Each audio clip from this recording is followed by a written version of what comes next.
வேண்டாம் நல்ல மனம் உண்டாம் மாமலர நோக்குண்டாம் துப்பார் திருமேனி தும்பிக்கையான் பாதம் தப்பாமல் சார்வார் தமக்கு. இப்போ நம்ம இந்த வீடியோவில் பார்க்கக்கூடிய தலைப்பு குரு பெயர்ச்சி 2026. 2ஆம் தேதி ஜூன் மாதம் 2026 அன்று நிகழக்கூடிய குரு பெயர்ச்சியானது மிதன ராசியிலேருந்து கடகராசிக்கு குருபவன் பெயர்ச்சியாகி போகிறாங்க. அந்த கடகராசி அப்படிங்கிறது குருபவனுக்கு உச்ச வீடு. ஸோ அந்த உச்ச வீட்டுக்கு குருபவன் போகும்போது தன்னுடைய முழு வீச்சில் நன்மைகளை அனைத்து ராசிகளுக்குமே கொடுப்பார். அதில் குறிப்பிட்டு சொல்லணும் அப்படின்னா ரிஷபம், மிதுனம், கடகம், சிம்மம், துலாம், தனுசு, கும்பம், மீனம் இந்த 8 ராசிகளுக்கும் முழுமையான நற்பலன்களை அதிகப்படியாக கொடுத்துட்டு மற்ற ராசிகளை 4 ராசிகளை தீமைகளை கொடுக்க போகிறது இல்லை. ஆனால் இந்த ராசிகளுக்கு கொடுக்கக்கூடிய முழு சுப பலன்களை அவங்களுக்கு கொடுக்கறதுல கொஞ்சம் தாமதப்படும், அவ்வளோதான். குரு பகவான் இயற்கை முழு சுப கிரகம் அப்படின்னு பேர். குரு பகவானுடைய காரகத்துவம் அப்படின்னு பார்க்கும்போது ஒழுக்கம், நேர்மை, மெரிட்டாக நடந்துக்கிறது, இந்த மாதிரியான விஷயங்களுக்கெல்லாம் காரகத்துவம் வைக்கிறாங்க. அதனால் இவருக்கு பேர் தன புத்திரக்காரகன்னு பேர். குரு அப்படின்னாலே ஒருத்தருக்கு வழிகாட்டுறவர் அப்படின்னு பேர். ஸோ இந்த அடிப்படையில் குருபகவானுடைய பெயர்ச்சி அப்படிங்கிறது இந்த 12 ராசிகளுக்கும் முழு சுபத்தன்மைகளை இருந்தாலும் மேலே சொன்ன 8 ராசிகளுக்கு அதிகப்படியான நன்மைகள் நடக்க இருக்குங்க. இந்த மீதி உள்ள 4 ராசிகளும் பரிகார ராசிகளை இங்கே எடுக்க வேண்டியதில்லை, ஏன்னா அதுக்கும் நல்ல பலன்களை தான் கொடுக்க போகிறாங்க. இருந்தாலும் இந்த 12 ராசிக்காரங்களும் இந்த 2ஆம் தேதி மார்ச் மாதம் 2026 வருஷம் டைம் நீங்கள் பார்க்க வேண்டிய அவசியம் இல்லை. நீங்கள் வசிக்கக்கூடிய இடத்துக்கு பக்கத்தில் இருக்கக்கூடிய சிவாலயத்துக்கு போயிட்டு சிவனுக்கு ஒரு அர்ச்சனை செய்துட்டு வந்தீங்க அப்படின்னா மிகவும் ஒரு சிறப்பான ஒரு விஷயமா இருக்கும்.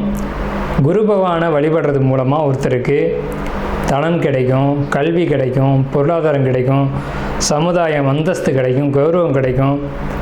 நம்ம சொல்கிறோம் இல்லைங்களா, ஒயிட் காலர் ஜாப்னு சொல்கிறோம் இல்லைங்களா, பேங்க்கில் வேலை பார்க்கக்கூடியவங்க, பணத்தை எண்ணக்கூடியவங்க, அழுக்குப்படாமல் வேலை செய்யக்கூடியவங்க, இந்த மாதிரியான விஷயங்களுக்கு காரத்துவம் வைக்கக்கூடியவர் யாருன்னு கேட்டிங்கன்னா குரு பகவான் தான். அதுலேயும் கடகராசியில் குரு வர்றது அப்படிங்கிறது கஜகேசரி யோகம்னு பேர். கஜகேசரி அப்படின்னா 100 யானைகள் சண்டையிட வரும்போது ஒரு சிங்கம் எதிர்த்து போட்டிட்டு அந்த 100 யானைகளையும் விரட்டி தள்ளுறது அப்படின்னு பேர். ஸோ இப்படிப்பட்ட கஜகேசரி யோகத்தில் நிகழக்கூடிய இந்த குரு பெயர்ச்சி 2026ஆம் ஆண்டு அப்படிங்கிறது 12 வருஷத்துக்கு ஒரு முறை ஒரு சிறப்பு வாய்ந்த ஒரு வருஷமாக இருக்கும். இதுக்கு பிறகு இன்னொரு 12 வருஷம் கழித்து தான் இந்த ஒரு சிறப்பான ஒரு குரு பெயர்ச்சி அப்படிங்கிறது நிகழும். ஸோ உங்களுக்கு இந்த குரு பெயர்ச்சி கடகராசிக்கு பயிற்சி ஆகுது. குரு பலன் அப்படின்னு பார்க்கும்போது சந்திரன் என்ற வீட்டுக்கு, அதாவது கடகராசிக்காரங்களுக்கு அல்லது ரிஷபராசிக்காரங்களுக்கு, மேலே சொன்ன இந்த 8 ராசிக்காரங்களுக்கும் குரு பலன் அப்படிங்கிறது வந்துடும். ஸோ குரு பலன் வந்துருச்சு அப்படின்னாலுமே திருமணம், குழந்தை பாக்கியம், பொருளாதாரம், வேலைவாய்ப்புகள் போன்ற அனைத்து விதமான சுபகாரியங்களும் நடக்கும். சுபகாரியம் நடக்கணும் அப்படின்னா குரு பலன் வேணும்.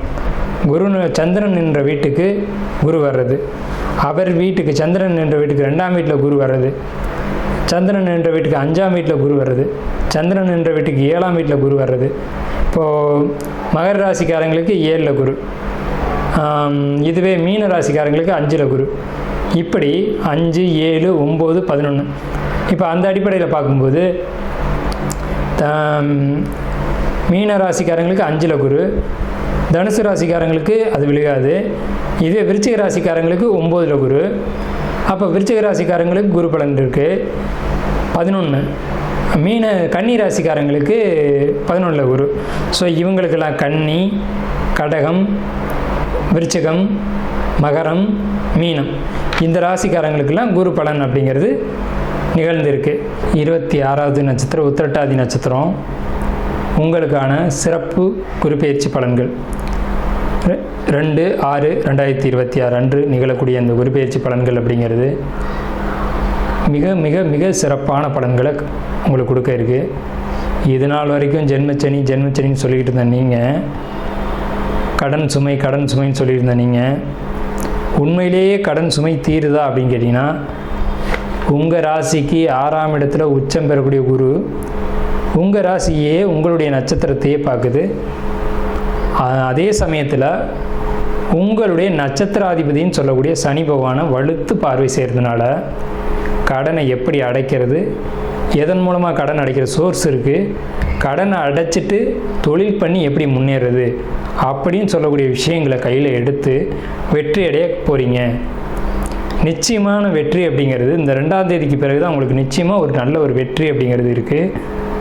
என்ன விதத்தில் வெற்றி இருக்குது அப்படின்னா, தொழிலில் மிகப்பெரிய முன்னேற்றங்கள் கிடைக்கும். இது நாள் வரைக்கும் ஒரு 5 வருஷ காலகட்டங்களில் தொழிலை சரியாக செய்யாமல் பல தடுமாற்றத்தை சந்தித்த நீங்கள் சரியாக சொல்லணும் அப்படின்னா இந்த 2ஆம் தேதிக்கு பிறகு இது நாள் வரைக்கும் ஒரு லிஸ்ட்டு போடுவீங்க, என்னென்ன தவறுகள்லாம் செஞ்சுருக்கோம் அப்படின்னு.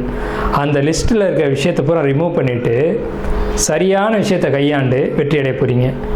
அப்போ இந்த 12 மாதமும் இந்த குரு பயிற்சிக்கான காலகட்டமும் உங்களுக்கு மிகப்பெரிய யோகத்தை நிச்சயமான முறையில் கண்டிப்பாக கொடுக்கும்.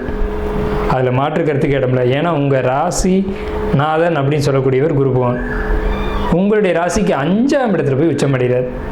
5ஆம் இடத்துல உச்சமடைஞ்சு உங்கள் ராசிக்கு 9ஆம் இடத்தை பார்க்குறார், பாக்கியஸ்தானத்தை பார்க்குறாரு. அப்போ உங்கள் வாழ்க்கைக்கு தேவையான பணம், பொருளாதாரம், குடும்ப விஷயங்கள், திருமணம், குழந்தை போன்ற அனைத்து விஷயங்களையும் ஃபுல்ஃபில் பண்ணுறாரு. 2வது விஷயம் பார்த்தீங்கன்னா, உங்கள் ராசிக்கு 11ஆம் இடம் உங்கள் ராசி. 11ஆம் இடம்ன்றது நண்பர்களுடைய உதவி கிடைக்க போகுது. நீண்ட கால நண்பர்கள் மீண்டும் வந்து சேர போகிறாங்க. உங்கள் ராசியை பார்க்கறதுனால நீங்கள் எடுக்கக்கூடிய முடிவுகளில் ஒரு தெளிவு கிடைக்கும். சரியான பாதை கொண்டு போவீங்க. சரியான பாதையில் பயணிக்கும் போது எல்லா வெற்றிகளும் உங்களுக்கு கிடைச்சிருக்கும். ஸோ வெற்றி அப்படிங்கிறது உங்களுக்கு இது நாள் வரைக்கும் எட்டாக்கனியாக இருந்தது. இப்போதைக்கு எல்லாம் சாத்தியமே அப்படின்னு நீங்கள் ஒரு முடிவு வர போகிறீங்க. ஸோ சிறப்பு வாய்ந்த ஒரு குரு பயிற்சியாக உங்களுக்கு வந்து இந்த 2ஆம் தேதி வரக்கூடிய குரு பயிற்சி அப்படிங்கிறது 12 மாதங்களுமே, அதாவது மாத கிரகங்கள் மாறினாலும் கூட அது எல்லாம் உங்களுக்கு சாதகமான முறையில் மாறிக்கிட்டே வர்றதுனால உங்களுக்கு இந்த 12 மாதம் யோகமான காலகட்டம் தான்.